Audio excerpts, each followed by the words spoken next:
the Bitcoin chart. Decision time tayo. If we're going to notice, the Bitcoin is somehow forming a trend line pababa na possible downward sloping parallel channel. Downward sloping parallel channel usually breaks to the upside. Ay, mga downward sloping parallel channel. Bullish, Tito, bullish. Ngayon, kung babasag po ito, mamaya, we might see 120, 125 kay Bitcoin easily. Maybe next week nandun na tayo sa 120, 125 tayo kung babasag to dito. Kung hindi naman po, kaya make or break decision time to eh. Kasi kung i-respect niya tong trend line na to, we might see Bitcoin go down at least 110 muna. And then we will see kung marerespeto yung 110 area. We see it from there. I will take it from there. Ito pong area na yan, yung 117, 118, tignan ko sa fib natin, coincides with, ayun, nasa 618 area. So, yan yung kailangan niyang basagin, no? Ang linaw, di ba?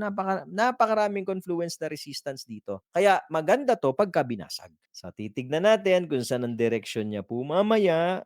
Pagka binasag yan, happy-happy ang mga bulls. Pagka hindi, hinarang, tinulak pababa, happy-happy naman ang mga bears.